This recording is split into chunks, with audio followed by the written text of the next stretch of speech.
Does the weight you lift actually determine how much muscle you gain? Hey everybody, welcome back to the channel, and today I'm going to walk you through a brand new paper from the Journal of Physiology that tackles one of the most persistent debates in resistance training, and that is whether the load you lift actually determines how much muscle you gain. The title of this study is "Resistance Training Load Does Not Determine Resistance Training-Induced Hypertrophy Across the Upper and Lower Limbs in Healthy Young Males." Quite the mouthful. And it comes to us from McMaster University, led by Stuart Phillips in Ontario, Canada. Now, for those of you that don't know, Dr. Stuart Phillips is one of the most prolific and highly cited researchers in the field of exercise physiology, nutrition, and muscle metabolism, with around 700 publications appearing in ResearchGate and over 400 of them being original research and review papers. If you're not following him, you should definitely give him a follow. Now, before I dive into today's paper, there's an important distinction worth highlighting when it comes to giving out titles like world leading expert. We're often exposed to advice on social media from these so-called experts. In some cases, the advice comes from individuals with impressive titles such as MDs or PhDs. However, the reality is there is a meaningful difference between true world-leading researchers and somebody who simply holds an advanced degree without ongoing involvement in original research. Many of these individuals have no publications beyond their original dissertation and have never contributed new data to the field. Yet they may still leverage their title as a form of authority, even when speaking outside their area of expertise. Understanding this distinction is critical when evaluating the credibility of claims we see online.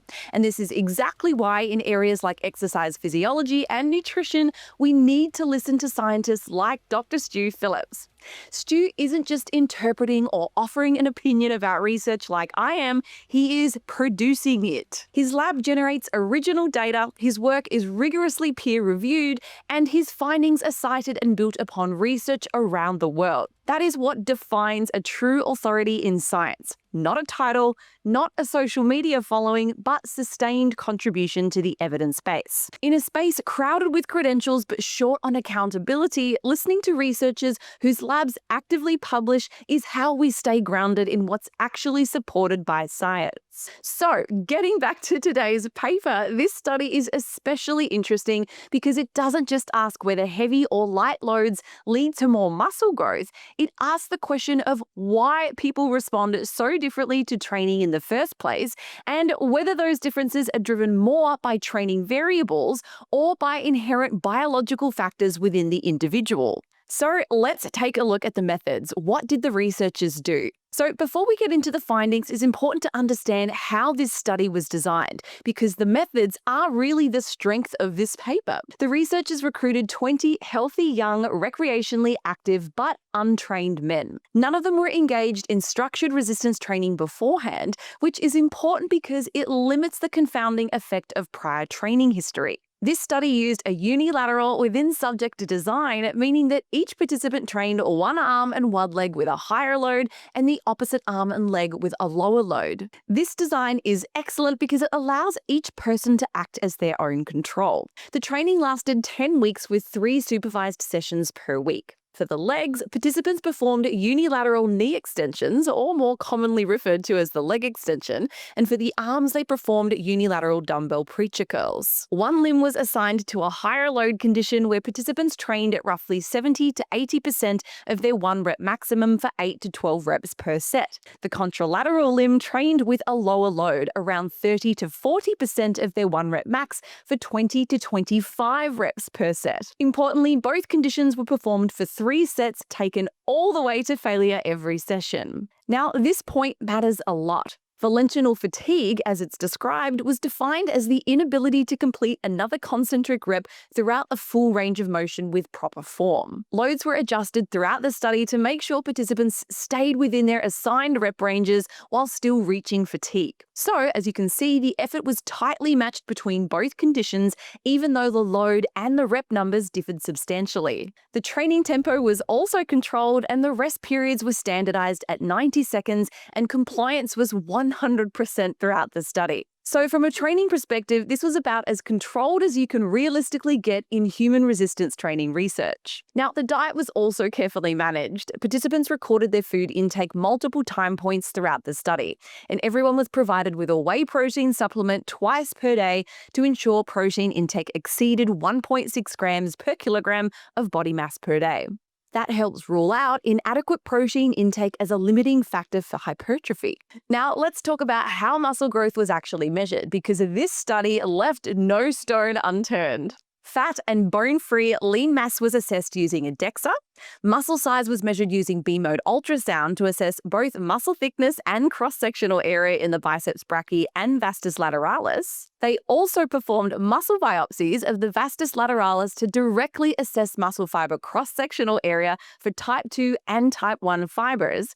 And strength was assessed using both a 1-rep maximum testing and isometric peak torque test. And finally, and this is a major feature of this paper, the researchers measured something called integrated myofibrillar protein synthesis using deuterated water during the first and final weeks of training.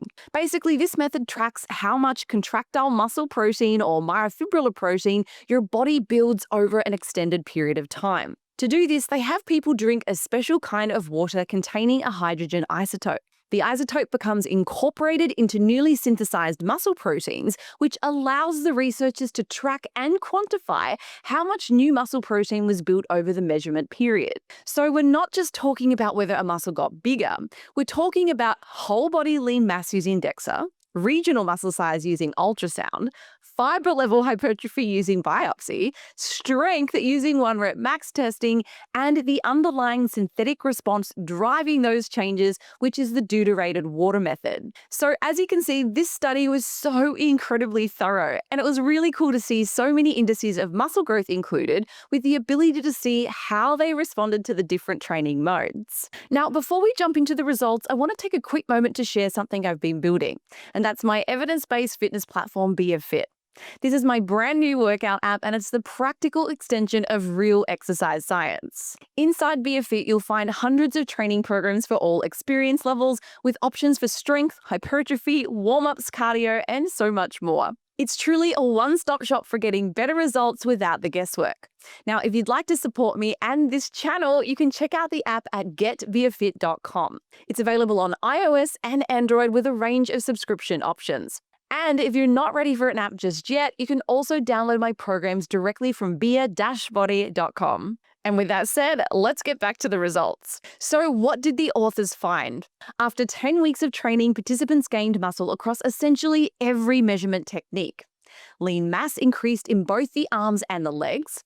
Ultrasound measures showed increases in muscle thickness and cross-sectional area in all areas, with the exception of the vastus lateralis CSA measured with ultrasound. Interestingly, muscle fiber cross-sectional area increased for both type 1 and type 2 fibers in the vastus lateralis. Strength also increased substantially for both the upper and lower body exercises, whether it was measured with the 1-rep max or the isometric torque test. Now, the key finding, though, is that none of these hypertrophy outcomes differed when we compare the high and the low load conditions. Whether the participants trained with heavier weights for fewer reps or lighter weights for more reps, as long as they trained to failure, the magnitude of muscle growth was not statistically different. And guess what? This is not what's being told to you by various PhDs online. And this was true for several of the measurements, including DEXA-derived lean mass, ultrasound-derived muscle size, and muscle fiber cross-sectional area from those biopsies. Even when the researchers looked at upper versus lower body or arm versus leg, the load still didn't meaningfully influence the hypertrophy response. What did stand out, however, was the variability between individuals. Some participants gained a lot of muscle, while others gained relatively little, regardless of the load. However, when the researchers compared how much muscle a given individual gained in their arm versus their leg, or in their high load versus low load limb, those responses were surprisingly surprisingly consistent within that person. In other words, if someone was a strong hypertrophic responder, they tended to respond well everywhere. If someone was a more modest responder, that pattern also showed up across limbs and loads. Statistically speaking, the variability within an individual was much smaller than the variability between individuals. And this becomes even clearer when you look at the coefficients of variation. And what does that mean, you ask? Well, between participant variability for hypertrophy outcomes was roughly 3 times higher than the within participant variability. This strongly suggests that it is these inherent biological factors and not the training load which are driving much of the observed heterogeneity of differences in muscle growth. When it came to strength, people tended to get stronger in a consistent way in both arms or legs, no matter how they trained. But getting stronger didn't always mean their muscles got bigger, and getting bigger didn't always mean they got stronger. This shows that building muscle size and increasing strength are related, but they aren't the same thing. They're two different training adaptations that your body makes due to training. Now, the myofibrillar protein synthesis data adds another important layer. During the first week of training, myofibrillar protein synthesis rates increased substantially above resting levels in both the high load and low load conditions. By week 10, protein synthesis was still elevated compared to rest, but the response was significantly blunted compared to week 1. Most importantly, there were no differences in protein synthesis rates between the two conditions at either time point. So even at the mechanistic level, the muscle synthetic response did not care whether the load was heavy or light as long as the effort was high. Now, when you put all of this together, the conclusion becomes very clear. When resistance training is performed to failure, external load does not determine the hypertrophy response. Instead, individual biological factors appear to play a much larger role in determining how much muscle someone gains. That doesn't mean load is irrelevant. Heavier loads are still necessary for maximizing strength, and different loads may have different implications for joint stress and soft tissues, time efficiency, and exercise selection. But if the goal is muscle growth, this study provides very strong evidence that multiple loading strategies can be effective when the effort is matched. So, Dr. Stacey Sims and all the others who are not world-leading experts in this area of research, who are claiming that you have to lift heavy to build muscle, I hope you are paying attention. The bigger takeaway here is that variability in muscle growth is not necessarily a sign that someone is training wrong. It may simply reflect how their biology responds to resistance training. And importantly, those responses seem to be relatively consistent within a person, across different muscles and different loading schemes. So that's a wrap, folks. If you've made it this far, thank you so much for watching. If you've enjoyed this breakdown and would like more deep dives into resistance training like this, make sure you please like the video, subscribe to my channel, and let me know in the comments what papers and topics you'd like me to cover next.